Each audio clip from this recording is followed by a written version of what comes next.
Hey guys, in this video we will be going over the concept of acute phase proteins. Right, so let's get on with it. First of all, we need to know what exactly an acute phase protein is. Acute phase protein. The name makes it easy for you to remember what acute phase protein is. These are basically proteins that are produced when the body is in an acute phase. I suppose that doesn't help a lot, so I will elaborate.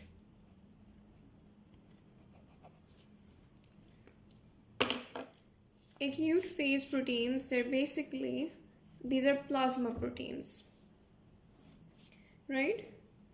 These are plasma proteins that are produced by hepatocytes. And you should know that plasma proteins are generally produced in majorly in the liver. Some of them, namely gamma globulins, are produced by the certain B lymphocytes, and a minute amount is produced by endothelial cells, so largely by the liver. Similarly, acute phase proteins, they're plasma proteins, and like any plasma protein, they are synthesized in the liver.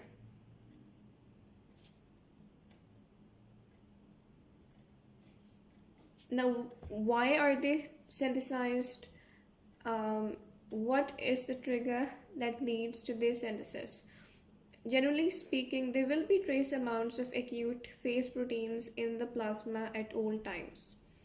But the amount of acute phase proteins, also known as acute phase reactants, increase exponentially in response to the body entering an acute, that is to say something that happens all of a sudden, acute inflammatory state,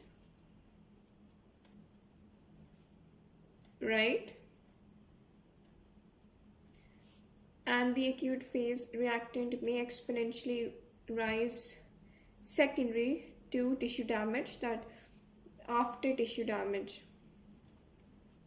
And tissue damage can be due to infection or injury, or even say inflammation of said tissue. That much is hopefully self-explanatory, right? So these acute phase proteins, they are normally found in the plasma, but their levels in the plasma rise exponentially in response to the body entering an acute inflammatory state, or in response, or that is to say secondary to tissue damage. So if we talk about the examples of acute phase proteins or reactants, we have alpha-1 antitrypsin,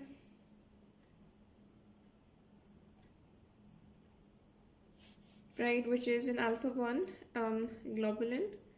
We have haptoglobin, which is a plasma glycoprotein. We have transferrin. My apologies, I don't think transferrin is one of it. And we have fibrinogen. Fibrinogen, as you know, is a very important plasma protein involved in clotting. So 3 examples are enough. And lastly, but definitely not least, we have CRP. CRP stands for C reactive protein. In the case of C reactive protein, the rise in the level, or the rise in its level in response to either of these conditions, is highly variable. For example, the change in the level can be from increase by 50% to a 1000-fold increase. So very different amount depending on the condition, depending on the trigger.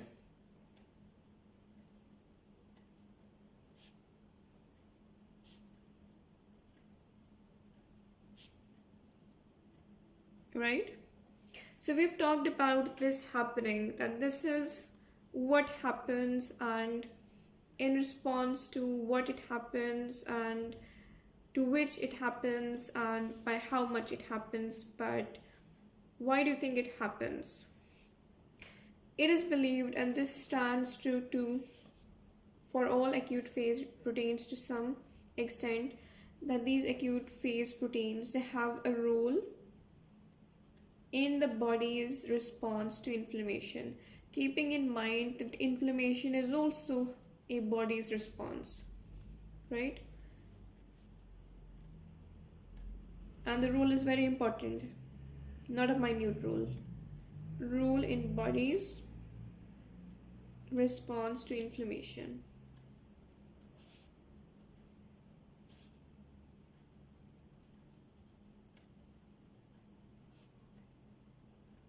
Right? I'm hoping this much is clear. So I want to sort of like illustrate this point. For example, in the case of alpha 1 antitrypsin, the levels of alpha 1 antitrypsin, they exceed their normal levels whenever the body is in an acute inflammatory state.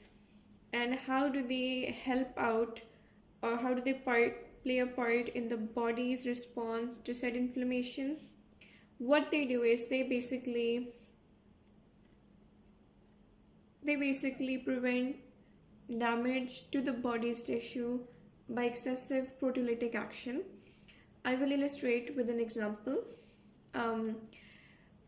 Whenever there is an infection of the lung, say pneumonia, WBCs, they enter into the site of infection, and part of their response is the release of proteases.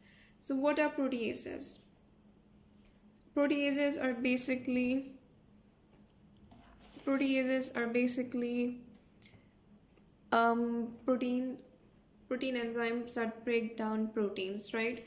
And these proteases have a role in basically destroying bacteria and viruses which are largely protein based, right? However, this process is carefully regulated by the body, or you can say this process is counterchecked by the body's production of alpha 1 antitrypsin, which is a plasma protein, right?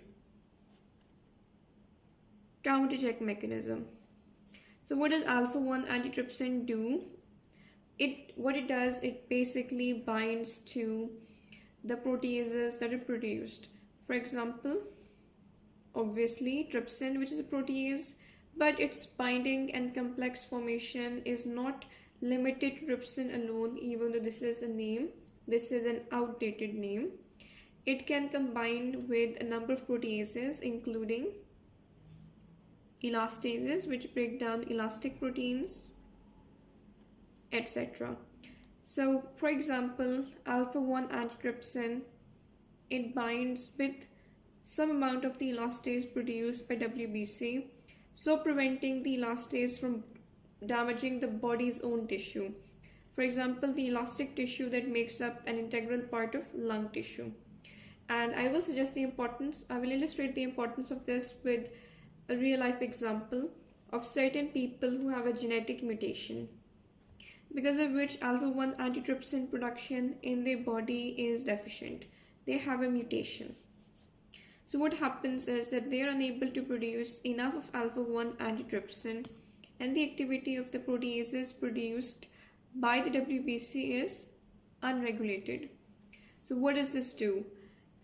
The elastic protein of the lung tissue is broken down, and the lung loses its elasticity, leading to a very problematic disorder of the respiratory system known as emphysema.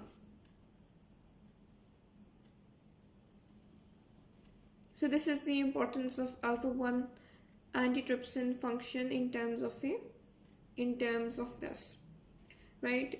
Similarly, what about CRP? Haptoglobin also has a bit of a role in that whenever there is hemolytic anemia, which is does accompany inflammation and most certainly accompanies tissue damage, blood being a connective tissue. What haptoglobin does, it basically binds with the heme that is released and forms this complex, this tight, non-covalent complex. And what is sort of like the function of said complex? It's basically too big. And that is the important part because heme passes through the glomerulus of the kidney and is subsequently lost. But in this complex form, it is retained in the body and so valuable iron is not lost. So this is a function haptoglobin has in the body's response to inflammation. Then we have C-reactive protein. What does C-reactive protein do? It stimulates something known as the classic complement system.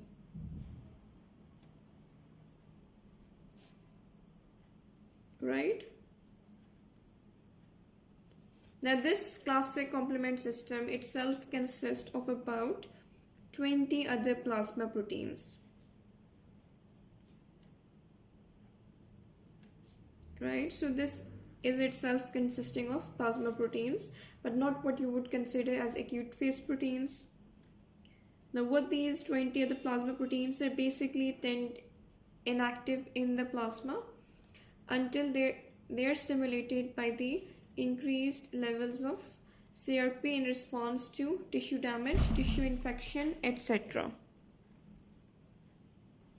And these proteins, they have a part in cell lysis. That is the lysis of cells that are involved in causing inflammation, right? Etc. etc. So I'll sort of like illustrate this as best as I can. What happens is that of the plasma proteins we have just spoken of, the ones of primary importance, they're basically C1 to C9. That is C1, C2, C3, C4, C5, C6, C7, C8, C9. As mentioned previously, these plasma proteins are part of the classic complement system. They're present in the plasma in an inactive state, and they're stimulated by tissue damage and by CRP proteins. So we have an antibody, which is IgG or IgM, and we have an antigen which is produced as a result of tissue infection, and the two basically they bind, and that is how the C1 complex is formed.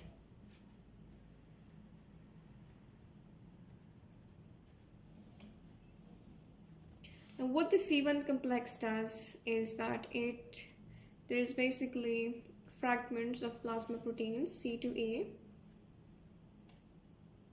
and C4B, and because of the action of this formed complex, they sort of combine and they form C3. Now C3 is hydrolyzed to C3A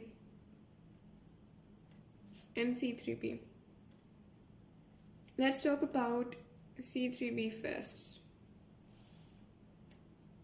It has a function in the breakage of C5 into A and B. And what C5 has a function, C5 basically binds with proteins that are C6, C7, C8 and C9. Right? And they bind with these to form what is known as the, let me write this down, C9, C6 to C8. They form what is known as a molecular attack complex, right? That causes osmotic lysis of cells that are partaking actively in the inflammation process, so reducing inflammation.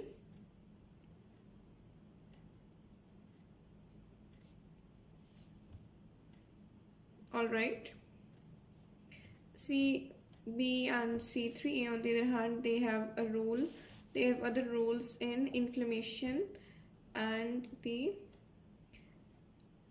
cytotoxic response, but this is of a lesser importance compared to the rest of this. This basically does this via osmotic lysis, and all this process overall has role in the production of lipid soluble substances, that is these, in the formation of, in causing basically cell lysis.